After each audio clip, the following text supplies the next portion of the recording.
Hey guys, and welcome to the Double Duck Gambit. That's right, we have not one, but two ducks on the battlefield today, as the master of all flying foods, Flying Taco, is going to be bringing my favourite dino boys. But it's not going to be a walk in the park. He's up against Spice Power, aka Mr. Ice Power, probably the best Dark Elf player in the game right now, which is certainly a very fearsome foe. And it's an interesting matchup. A lot of Dark Elf players think this matchup favours Lizardmen, and a lot of Lizardmen players think this matchup favours Dark Elves, which, you know, normally levels out to being about even. And look at this glorious build. Flying Taco really is the master of bringing crazy units and making them work. And he has two Quattles up in the skies, both coming in with two Urian Thunderbolts, as well as two Lesser Chain Lightnings, or one each actually for those ones.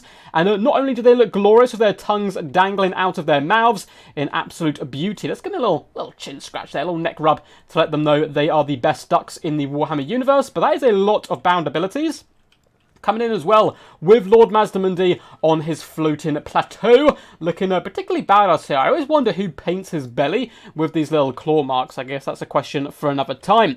But he's coming in with the Ruination of Cities as well as Banishment, so they're going to be adding to those Thunderbolts and Chain Lightnings. We of course have the Shield of the Old Ones, Apotheosis, and Net of Amantok. So not going too over the top with the expensive Lord Mazdamundi, coming in with some relatively cheap and cheerful spells, but at the same time, all those bound abilities are really going to help out quite a bit.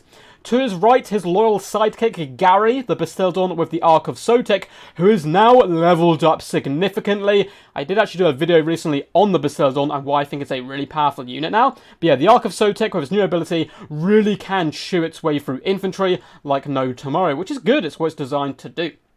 Main battle line is going to be Chameleon Stalkers. This is one of the matchups where I think you can actually get away with using these little guys in the front line, because they will burst down the Dark Elf front line with absolutely zero problems. Backing them up, we do have some Skink Skirmishers, who I think are going to be far more popular now that Chameleon Skinks have had a slight points increase all round. We have a little Skink Chief on foot as well, escorting the main battle line, and some Feral Cold Ones, the Clever Gales, looking to reap havoc in the enemy back line.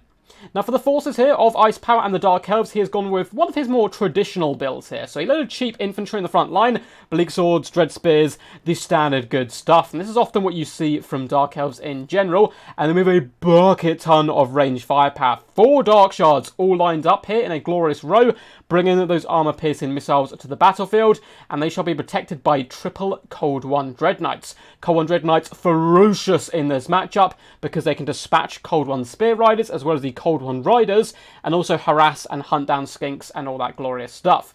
We do have a Reaper Bolt throw as well, just to try to entice the enemy in a little bit more, but is it going to be enough to take down the Double Ducks? I'm not sure. We also have Malekith down the ground, coming in, of course, with Gaze of Malice, but more importantly, Soul Sealer, and that's the main reason you bring Malekith on Marathi at the moment, is simply for the fact Soul Sealer is so juicy and good. The Bleak Swords do try to retreat here. Chameleon Stalkers are taking a considerable amount of bow fire now, but luckily they do have a little bit of resistance there, and doing some pretty decent damage on the Bleak Swords on the approach. We do have one of the Lesser Chain Lightnings coming down on some Dark Shards, doing some okay distraction. It might also click these Dread Spears, but unfortunately it has gone in the wrong direction. Cold Dread Knights being used in a frontal charge situation here, really running over those Chameleon Stalkers who've taken basically no damage in return, but in comes in one of those Thunderbolts, and that is perfectly placed. These poor Cold Dread Knights, oh, just about juke it. Beautiful play there by Ice, pulling back those Dread Spears. Chameleon Stalkers are slowly busting their way through the front line, which is good to see, hopping on top of these Bleak Swords, though the Cold One Dread Knights are being used in a frontal charge situation here to try to break down the enemy. More Chain Lightning going down, just distracting and disrupting the enemy, as it looks like the mighty Bastildon, the Ark of Sotek, Gary the Feared, charges in onto the Dark Shards, driving them away from the battlefield. Now he is surrounded by Dread Spears, but he really will not care whatsoever, particularly when he can get his buff down. We see a Banishment does break up these Bleak Swords who are pinned in place by the Feral Cold Ones. A fat Soul Sealer, though, does manage to catch some Skink Skirmishers, as well as Cohorts and Stalkers, which isn't good news for them. And in the back lines, unfortunately, these little Skinkies are being run down by the Cold One Dread Knights, who are having a whale of a time at the moment.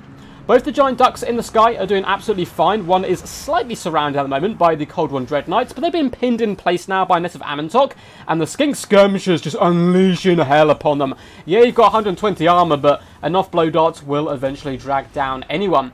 In the main fight, Chameleon Stalkers are really driving into the heart of this build, particularly we're now escorted by some Feral Cold Ones, and we're getting yet another Thunderbolt coming in. Ice has done a good job of avoiding the majority of these big attacks so far, but it really does stress your micro, and if you are focused on dodging one thing, somewhere else there's going to be a lot of pressure, and it looks like the Feral Cold Ones have now managed to shut down the Reaper Bolt Thrower, which I very much doubt is going to be able to get back online at any point because the Quattle is near, and the Quattle spells doom for the enemy. Lord Mazdamundi is driving dirty into the Dread Spears here, trying to currently hold back Chameleon Stalkers. In Flood, though, the Cold One Dread Knights get a nice little surround, but to stop them from staying too long, surrounding an Arc of Sotek or Mazdamundi, we have these Thunderbolt spells coming in, doing really lovely damage there as the Ducks swoop amongst the Pigeons, doing some good work. Chameleon Stalkers, they're just absolutely everywhere on the map at the moment. You can see they're trying to ignore Malekith for the most part, and just shut down the Dark Shards, which is good micromanagement there by Fly and Taco, as always. A lovely little net has come down, pinning in the Cold One Dread Knights, keeping them in place. So the Bolt Thrower is actually managed to get back online. Good play by Ice to keep him alive and functional. In the back line here, we have some Dread Spears trying to protect against the Quattle, but it has some wild attack animations. Look at that! Bowling over those Dark Shards like they were pins in bowling, doing awesome work. The attack animations are kind of funky. Sometimes they get you out of bad situations, other times they lead you into them. But boy, oh boy, do I love them. But this could be a huge turning point right now. Malekith on his mighty mount, who I'm sure is salivating at the lips right now, was hunting down Lord Mazdamundi, but he's managed to scoot away here. Shoulder the Old Ones going down, combined here with the Arc of Sotek's ability and a banishment. That's really going to nuke a lot of these Cold One Dread Knights, who have been pinned in place at the moment. You can see their health dropping rather rapidly, and now the banishment will flood in with the Quattle as well, who's getting healed up with Apotheosis. And oh, that's going to be a lot of damage. That is disgusting! The Arc of Sotek roaring victorious. Cold One Dread Knights fleeing for their lives. Ruination comes down in the back here, catching out the Dark Shards, and it looks like the longer the game's gone on, the more the Thunderbolts, the Chain Lightnings, the Banishments have started to make contact with the enemy formation. Cold One Dread Knights get a lovely surround, though, on the Arc of Sotek. Poor Gary maybe slightly out of his depth here, particularly with Malekith leading the Dark Elf forces. But another Thunderbolt is going to come in. Quattles have bundled in. Oh my god, look at this horrific grinding on each other. That's some R-rated duck stuff going on there.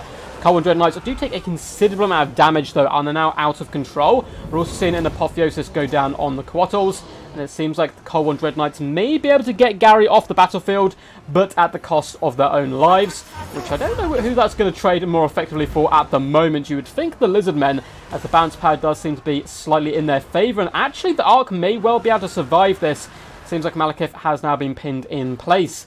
In the back line is an absolute rout as the Lizardmen forces are driving home. Look at the Dark Shards just running for their lives. There are some Bleak Swords coming in. If they can pin these Stalkers in place, and maybe we can see a bit of a revive here from the Dark Elves. Bring back these Dark Shards who have so much ammunition left. But in the main fight, where it's all going on, there is a pesky little Skink Chief just vibing on the periphery. Going to be coming in, doing a little bit of poke damage. It looks like the Cold One Knights did eventually manage to snap enough at Gary to force him off the field, and may even shatter him now, down just 133 HP. Shield of the Old Ones going down to protect the Quattle and Mazdamundi as they try to 2v1 here some poor Cold One Dread Knights. The other Quattle has gone quite deep behind enemy lines. Dread Knights led by Malekith once more. He's lost one unit, come and hopped in another and said, "Don't worry lads, I won't make the same mistake. Let's surround the Giant Duck and see what happens." And it looks like the other Quattle not going to be a major fan of that. And yeah, they don't have the greatest melee stats, but they're still heavy hitting large creatures. And with their wild attack animations can certainly get the job done. Mazdamundi's decided to go solo, push into the Dark Shards, left his bodyguards behind, which is absolutely fine. He's a relatively chunky boy, and yeah, it looks like he's simply going to run over these Dark Shards and force them off the battlefield. Malekith's still going strong, though. If we can get a Soul Stealer, catching both Quattles and Lord Mazdamundi, one right here, this could switch the game on its head completely. It'd probably finish off this one unit, the other two would get much weaker, and Malekith would be nice and healthy once more. But I don't know how much magic he has left. Little Skink Chief, just doing what Skink Chiefs do, be a pain in the butt, and poke down your enemy. Apotheosis is going to catch the weaker of the Quattles as it once again swoops back into action. And oh no, we have Skink Skirmishers in the distance, legging it across the battlefield to try and get engaged and help out this situation with their poison. And we are indeed going to get the Soul Stealer. This could be game changing. Bam, down it goes, catching Mazdamundi and both the Quattles. Oh no, that is terrifying. But we did luckily get an Apotheosis on this Quattle beforehand, so maybe it won't go down, but it is getting very close here, down to 610 HP. Looks like Malekith should probably be able to finish it off, but the Skinks have returned. In the distance, we have even more Skirmishers and some poor Bleak Swords who have spent the game chasing Skink cohorts. Not going to be the funnest time for them. A lot of units are shattering now for the forces of the Dark Elves as balance power pushes more and more. It seems like that Soul Stealer may be enough to kill one of the Quattles, but surely the other ones has gone down. And that Apotheosis was clutch, otherwise this would be a dead Quattle right now, and all of its damage output would be stopped. Skink Skirmishers have taken over the guard of Temple Guard, taken over the role, I should say, of Temple Guard, to protect Lord Mazdamundi, and just pouring on that poison to Malekith, who has nearly dispatched one of the Quattles, which is swooping up and above at the moment, high in the sky, and swoops down from behind. Look at these little angry birdies go! Lightning striking from the skies as they are inspired by 4. And it looks like Malekith shall break and run. And without their leader, there is no way the Dark Elves are going to be able to come back from this, particularly up against 2 Terror Causers, like these big beasties. And that shall be a Pyrrhic victory to Flying Techo and the Lizardmen forces. But well played to both these champs, both Flying Techo and Spice Power. Always put on a good show, and this was no exception. I love the double duck gambit. That was some beautiful play, and you can really stack these banishments, chain lightnings, bolts, all on top of each other. And up against an army like Dark Elves, this could become quite popular because they have very limited access to healing. Only a few of their casters can, of course, with Soul Stealers. So any damage is good damage, particularly up against squishy foes. But Ice, once again, showing how lethal those Cold One Dread Knights can be on the battlefield. Look at the kills. This is disgusting. 141, 149, 69. A bucket ton. We will get into the damage dealt and damage value of all of the units in just a second, but if you guys enjoyed this one, make sure to leave a thumbs up down below, subscribe for more glorious Total War Warhammer content into the future, and comment down below what did you think of Taco's build, what did you think of the battle, what was your favourite units, MVP moments, and all that good stuff. Also feel free just to yell quack at me down below. I really do enjoy reading all the comments, they brighten my day significantly. There's also links down below in the description to my Discord where you can submit replays just like Flying Taco did here, get involved in events and tournaments I host, as well as just chill out with a load of cool guys. Also links down below to Patreon if you would like to support the channel.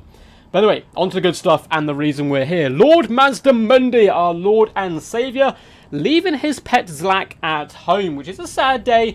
Then again, Zlak has become a bit more expensive. So Mazdamundi, going relatively cheap today, but still getting 1,502 damage value, 11k damage dealt, 120 kills, really good work as well with his Apotheosis to keep the Quattles fighting, and well-placed nets as well to get the upper hand in dangerous situations. And nets are something you certainly want to bring up against Ice Power's Dark Elves, because he is bouncing all over the place with those knights, and they can be a pain, particularly when you've gone so skink heavy, but Flying Taco just about managed to deal with it. The other Skinks did good. The Chameleon Stalkers, not the most damage value across the board. These two units did a bit better though, 919 and 793. But that HP drop they can bring to Dread Spears and Bleak Swords is truly a beauty, and really did help push through that front line and shut down the Dark Shard. Certainly something I'm going to be looking into when coming up against the Dark Elf forces. The other Skinks struggled on the side. The Skirmishers, however, did okay. Nothing too amazing, to be honest. I think the Cold One Dread Knights really did manage to shut them down. Feral Cold One's 689 damage value. Not bad whatsoever, you clever girls. The Mighty Bacillon, the Arca Sotek, seemed to look like it managed to gain a chevron. 107 kills, 1,127 damage value, so it paid for itself and then some. Something you would never have seen from an Arca Sotek back in the past. 10k damage dealt, and you don't need a heavy front line.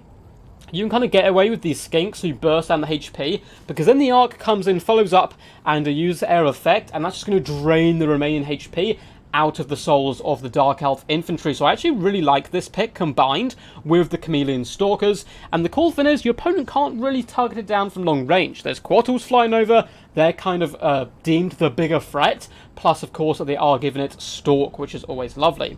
As for the Quattles, 60 kills, 1,412 damage value, 5,227 damage dealt. Fantastic work from him.